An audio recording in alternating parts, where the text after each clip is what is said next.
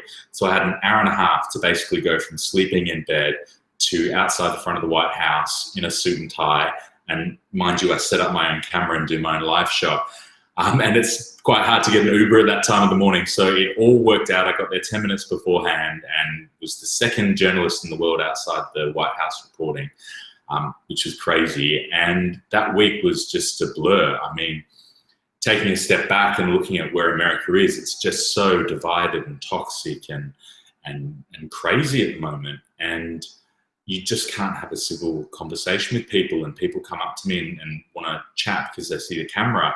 But I just have a rule now where I don't try and talk to people if I'm working, because you just end up spending 3 hours chatting. No one is prepared to change their mind or to listen.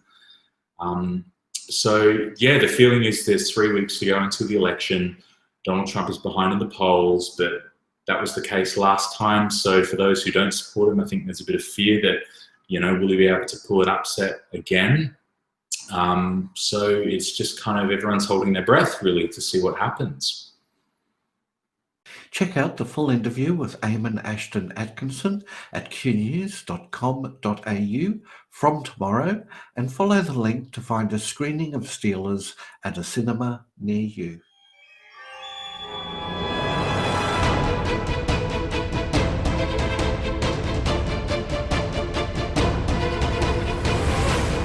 We're joined now by the wonderful DocQ, Dr. Fiona Bishop. Hi, Fiona. Hi, Destiny. So I'm a fan of your writing, and I was reading this week, and I see this week you were writing about toilets. Yes, well, I mean, we use them every day, don't we? And they're not something that we really bring up in polite conversation, but let's face it, toilets can be a real problem in our lives, can't they? I mean, how many times have you been caught short out in public? And how many times have you been caught out not able to find a toilet that's appropriate for your needs? My particular gripe is the fact that men's and women's toilets are these separate entities and never the twain shall mix. And it's a real problem for people who are transgender or gender diverse or non-binary, because they really experience some difficulties, especially in public places where there are not any unisex toilets or toilets that they can use safely. And it's been a big gripe of mine for quite some time, actually. And I was just listening to some architects recently talking about toilet design, and they were pointing out that this whole idea of having separate toilets and having these cubicles, etc., it's a very modern idea that doesn't necessarily make a lot of sense. And there are much better ways of designing places for people to be able to relieve themselves when they're not in their own homes, that are better use of space, that are more aesthetically pleasing, that are safer, and that are also welcoming to people who are trans and gender diverse, and also more welcoming to people who are in wheelchairs or have other issues that make it difficult for them to access a standard toilet cubicle. Not to mention the issues people have when they're just trying to change a baby's nappy or, are feeling unwell and need to go somewhere where they can be safe for a while because they feel unwell. So, yes, I mean, toilets are a big problem, and a lot of people don't realise what a problem they are. And I think that there really needs to be a new way of thinking about toilets. We really need to rethink the concept of what a public convenience is all about. I mean, I've had some really shocking toilet experiences myself as a traveller, especially in countries like India. And oh my God, the worst toilet experience I ever had was in Poland at a bus station outside of Warsaw, where they had Western toilets that were all overflowing, and you had to walk through about half a foot of sewage to get to them. And first you had to stop at a special table where two babushka ladies were selling toilet paper for one zloty. and they were sitting there eating a piece of cheese in the midst of this appalling situation. And I thought, this is it. My life can't get any worse than this. But then I went to India and discovered that actually, public toilets don't really exist there at all. And the worst experience I had there was possibly an overnight bus trip where the 11 p.m. Convenience stop was an open field that everyone on the bus had to get off and use, which was really quite disturbing because you couldn't see where you were stepping in or who. Oh gosh! And they didn't have gendered fields. That's right. It wasn't boys to one side and girls to the other. Oh, okay. Well, because my local railway station doesn't have gendered toilets, because toilets can't be gendered, can they? They're bits of porcelain or whatever. But my local railway station has had non-gendered toilets since well before all this hullabaloo began, and it's never been a drama. It's good. There's never a queue. They're kept very clean. There's baby change table in one. There's wheelchair access to both. Well, if you think about it, we don't have gendered toilets on aeroplanes. We don't have them in our own homes. We don't have them in small businesses. No. Often, in workspaces, often you're sharing. I think the thing that's really upsetting me at the moment is this particular concern about trans people using the toilets and about trans women using the women's toilets. And it's just the most ridiculous piece of fiction that's ever been invented. The idea that women are at risk from trans women in public toilets. I mean, the actual incidents of assaults in that sort of situation are so rare that they probably make the front page if they ever happen. In fact, it's trans women who are most at risk in public toilets. They're at risk of being hounded out or of being attacked. And certainly if they use the men's toilet, that's just they can't. It's ridiculous. It's a ridiculous notion. So I just find the whole thing so stupid and so offensive. And it's a non-argument because it's based on rubbish. I must admit I tend to avoid public toilets, but not over any other issue except that they're not very clean. This is true. But when you've got to go, you've got to go. Yeah, it's true. There's actually an app you can get that tells you where the closest public toilet is. Really? And for a long time there's been... Is it called Grindr? Sorry. There was a website that was made especially for older people, because they often have problems with needing to get to the toilet quickly and continence issues. And it would be frightening to go out in public unless you knew where there was a toilet you could use. Oh, I just wear my Depends. Well, that is another way of dealing with this.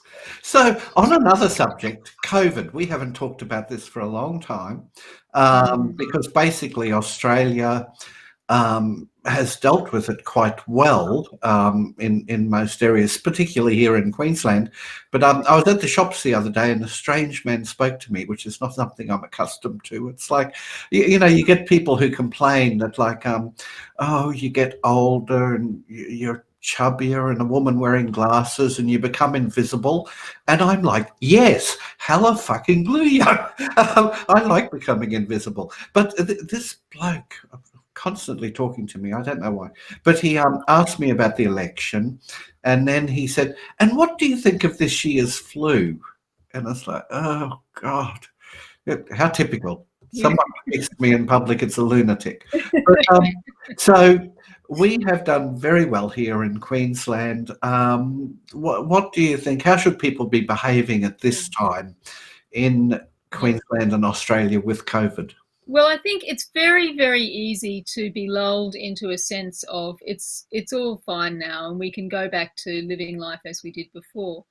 And the reality is that we're only, this far away from the whole thing toppling down again and for us to become overrun, because it's been contained because of the fact that we've had lockdowns and because of the fact that we've closed the borders, etc. And they're trying very, very hard to recontain it down south. And I think on the whole they're doing pretty well. But, you know, from day to day you can see that there are new cases that come up, there are new transmissions that come up. So it's very easy for it to get out of hand.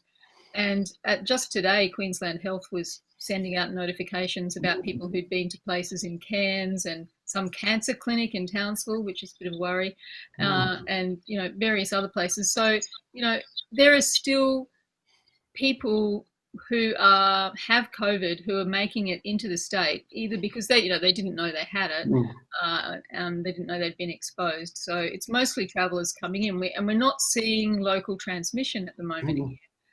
That could change if we suddenly change our behaviour. I think we still really need to pay attention to the public health notifications. We need to follow the rules. We don't need to wear masks at the moment because there is not really any local transmission going on. But we need to listen to public health. And when they tell us you've got to start wearing masks, we should start wearing them.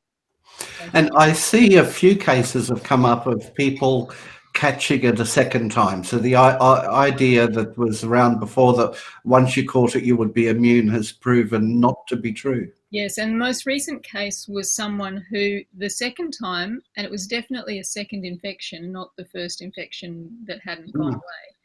And the second time he caught it, he got much sicker. So it didn't even provide a protection, or, you know, it didn't even lead to a less severe illness. It was actually a more severe illness the second time round. So that's kind of worrying. And we just don't know how this virus is going to behave in that sort of context because it hasn't been around for long enough. But I mean, and that's only one case, so it doesn't necessarily mean that much, but it just does show that we can't be complacent about it. So thank you very much, Dr. Fiona Bishop, DocQ.